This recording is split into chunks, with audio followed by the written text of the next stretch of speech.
Tower Fantasy is a beautiful free-to-play open-world action MMORPG developed by Hada Studio, a subsidiary of Perfect World, and published globally on PC and mobile by Level Infinite. The game launches onto the PlayStation platform on August 8th, with Level Infinite being replaced as publisher for Perfect World Games. Due to two separate studios publishing each respective version, there will be no cross-play functionality, requiring anyone wanting to play on the PS4 or the PS5 to start the game from scratch.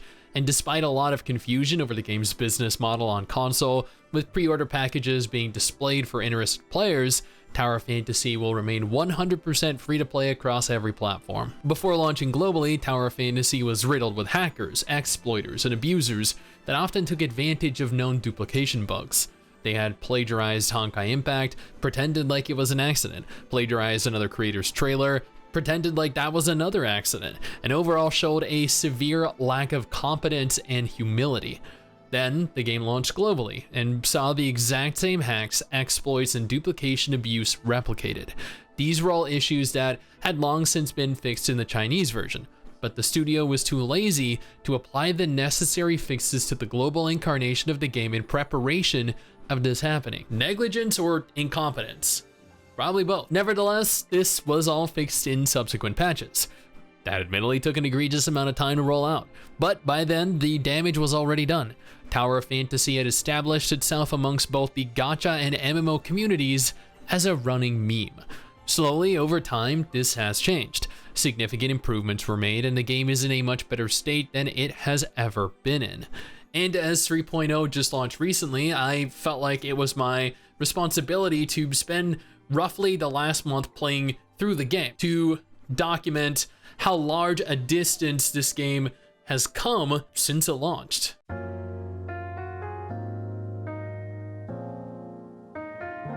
Tower Fantasy is a beautiful game.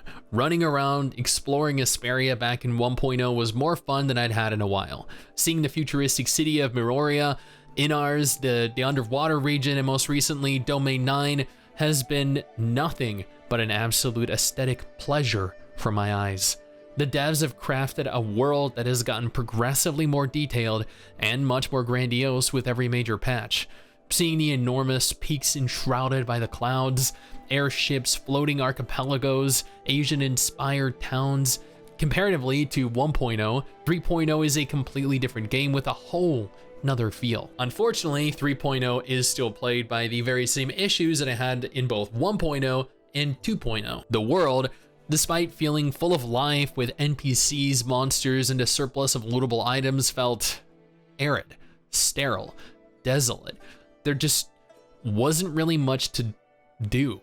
I love exploring new worlds, and with the exception of some chests that offer you some basic items or XP as a reward, I never felt like I really had anything to do. I wasn't missing out on anything. And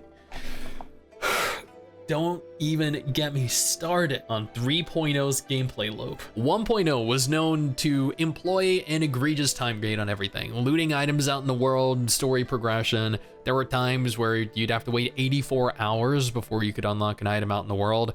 If you played during 1.0, you probably still have a little pent-up hatred for the game due to that. 3.0, however, does not have time gating. Well, not in the same way exactly. When entering Domain 9, you're introduced to a new mechanic in the form of vermilion statues. These are scattered throughout the region and directly affect your damage versus monsters out in the world, while providing other beneficial effects. The damage boost specifically is amplified by various astral monuments you find out while exploring, extending the buffs received via statues to the immediate area. Astral monuments are locked behind the level of each vermilion statue, and vermilion statue levels are locked by the number of little purple energy balls that you accumulate out in the world. However, the little energy balls are limited and respawn weekly, meaning that there is a finite number of balls obtainable weekly, locking the amount of unlocking and upgrading you can do each respective week. I understand having this system in place, as it's something for players to work towards. It is a goal, but it is still a form of time gating. You cannot level your statues without the little balls that you cannot obtain without unlocking the astral monuments, which are only unlockable by leveling your statues. It is a repetitious cycle of time gating. Being required to log in weekly and run through the exact same route, re-obtaining balls I've obtained every other week, is one of the most boring gameplay loops that I've had to sit through in over a decade. What I don't find boring, however, is covering gacha games like this every single week in my Player Pass series, something that you should totally go on over and check out if you enjoy this video. Something I do genuinely think has improved quite significantly over the course of each respective patch is the narrative. 1.0 was such a disjointed mess of storytelling. I know very few people that even paid attention to the story originally, and even fewer who made full sense of it. The story was all over the place, the voice acting was atrocious. We were naive enough to think that we'd have a better future. That was a terrible mistake. Well, when the voice acting was present, a bug that remains to this day pertains to the absence of entire voice lines. A year later, they still haven't patched in the missing audio from voice-acted cutscenes. 2.0 had a much more structured story. It was boring, but it had structure to it. Everything followed a linear path and made sense. Slowly, you were introduced to characters that had some personality, that had a direct impact on the game overall. Like Rubelia. She had two very large impact on my game. 3.0 continued this upwards trend of better storytelling. And while there was maybe an hour or two of voice acting and story overall, it was a marked improvement over both 1.0 and 2.0. I spent 2 streams watching the story with thousands of people, and we all came to the conclusion that overall, not only did the pacing seem significantly better, but the voice acting was also an exponential improvement. The voice actors of Master Yu and Yulan, Eula and Hu Tao in Genshin Impact did an incredible job, showcasing the stark differences between 1.0 and 3.0's vocal direction. The combat in Tower of Fantasy has always been pretty exceptional for an anime MMO, a gacha game, or a game that is cross-platform compatible with mobile devices. But newer characters, simulacrums, make older weapons as characters in this game take the form of weapons, equipable and upgradable seem irrelevant. The speed, the fluidity, the damage of any other weapon I had equipped to the ninja-like acrobatic fist fighter that is Yulan was incomparable. I moved through the air almost seamlessly, with each punch looking and feeling impactful, something that other weapons just didn't seem to feature. And don't get me started on how much better the characters look in more recent patches. Seriously, just take a moment here and appreciate Fiona, Lan, Rubelia, Liu Hua, Yulan. Seriously, if these characters were present at launch, I guarantee you this game would have held a significantly larger portion of players and made several times what it did in its launch month. While I think the combat is indeed very good, it's also pretty basic, which isn't a detriment, but rather a strength. Having each weapon feature a basic combat style, a unique special ability, and then an ultimate ability means you have roughly 9 skills to use. Any more than that and you'd feel a little overwhelmed in a game like this. And I honestly don't think there'd be enough room on screen for any more. Speaking of your character and simulacrums, Tower of Fantasy features quite the robust character creator, allowing you to design your own character and play as them if you desire. Alternatively, if you're like the 90% of the player base, you'll opt for whichever husband or wife who you think is the hottest and just go with them.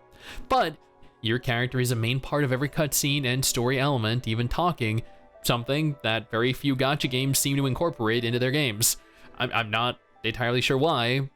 So players can RP their own responses? I don't know. I appreciate my character having a personality in this game. And while I've covered what I think of the basics, there is still a lot more to the game than this. Before we discuss those, however, I want to take a moment here to thank our incredible patrons over on Patreon who allow for me to cover games like this every single day. Your guys' support is invaluable.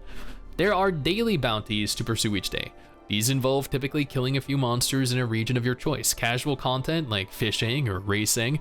Instance ruins, which are kind of like solo dungeons featuring several rooms with either puzzles or monster encounters.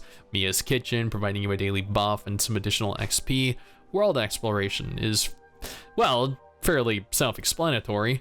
Joint operations cost quite a large amount of stamina, but reward you with some pretty sick items. Shame I could never obtain any footage of it because nobody ever seemed to be queuing for it, and when searching for a team, they were always empty. Dimensional trials are how you go about obtaining items to upgrade gear, weapons, matrices. These are all integral to growing more powerful and tackling more difficult content. The Bygone Phantasm is essentially just waves of enemies that you tackle solo. The wormhole was really boring, and admittedly, I completely avoided that after my first time. Frontier Clash is where you group up with 3 other players and set yourself to auto while you AFK for 10 minutes doing something else. The Origin of War was a catastrophic experience for me. I attempted it solo, even though it recommends group play, and admittedly ended up being relatively humbled. Queuing for matchmaking resulted in nothing, and there were never really any pre-made teams. This is one of the major issues that you encounter when attempting to play games with regularly declining populations. Doing cooperative content is always increasingly, alarmingly difficult. The Void Rift was kind of fun. You queue with 3 other players, you all search for keys to open the room to the boss, and hope he's not dead before you load in. I encountered the same issue with raiding. No teams, no queues. I'm assuming guilds don't have much trouble filling positions, but for someone like me who likes to go it solo, I tried over several days to find a group, to no avail. I did a match in the arena and realized that it was just as broken as ever and immediately proceeded to avoid it. PvP in gacha games has always and likely will always remain an abhorrent, unbalanced joke. To be competitive in any of the above content, you're going to want to level, gear yourself, upgrade your gear, equip yourself with meta simulacrum, matrices, all of which cost money for the most part. Or if you're exceptionally lucky, you might manage as a free player. Gear is obtained via a number of ways and is upgradable, increasing your combat power. Weapons are obtained via the gacha system and are upgradable through various resources you can grind, increasing your combat power. You can advance your weapons. As an example, I have Venus upgraded to 6 star, increasing your combat power. Each weapon can have 4 matrices equipped. Matrices function like gear for your weapons and provide various statistical bonuses, increasing your combat power. They're also upgradable through resources that you can grind, increasing your combat power. There's the new Smart Servant, which functions as an aid in battle with their own stats and abilities. It has several skins as well to alter its appearance. You have relics, some of which are combat, some of which help you navigate the world, like the Mini Pelican, which boosts your movement underwater, or the Speed Walkers, which let you run up walls, like in Wuthering Waves. These are also upgradable, and when upgraded, provide additional benefits, some direct, some passive. There are ground and underwater mounts. Ground mounts allow you to move faster above water, and admittedly, I'm assuming the opposite holds true for underwater mounts, but I never obtained one. Mounts are also upgradable and levelable. It's a safe bet to assume at this point that everything is upgradable and most things increase your combat power. You have a suppressor, which directly boosts your base stats. You want to focus on upgrading this as often as possible, but it is gated behind combat power and Omnium Crystal requirements. There's a mentor system in game, but this is an MMO. Everyone knows you don't play MMOs to play with other people. So this is more or less irrelevant and doesn't really serve much purpose. And for people about to take that out of context, that was a joke. Which leaves the gacha and in-game store. Yes, there's a monthly pass and I purchased it, but it's really no different to what you find in other games.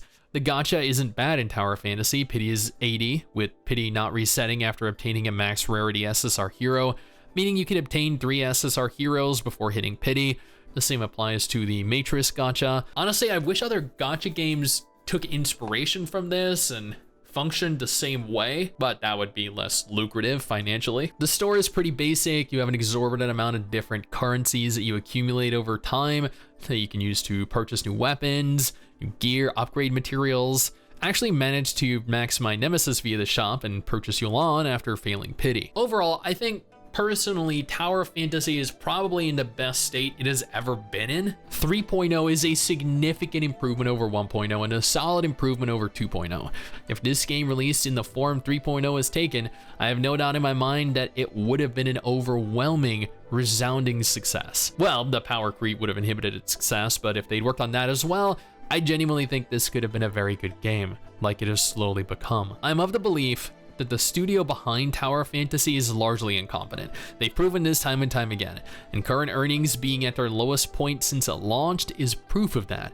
$1 million earned via mobile this month, disregarding PC, down from last month, which was down from the month before that, and has declined every single month this year. With a decline in active players so drastic, they've had to do repeated server merges to try and keep remaining servers alive. This is such a wasted potential. Such a gorgeous game with great combat and an expansive world to wander, and the PlayStation release could have bolstered those numbers, but instead they opted to fracture the community further by segregating them, further showing how detached from reality these devs are. Is Tower Fantasy worth playing in 2023? Yes and no. To some people, definitely. To others, not a chance. Don't let people tell you whether something is or is not worth playing. Go download it and try it for yourself. My tastes won't align with everyone's and probably differ to certain extents from your own. With this in mind, if you're looking for something to play that is not Tower Fantasy, try checking out one of these 2 videos on screen right now. They will not disappoint, and if they do, don't tell your friends about it.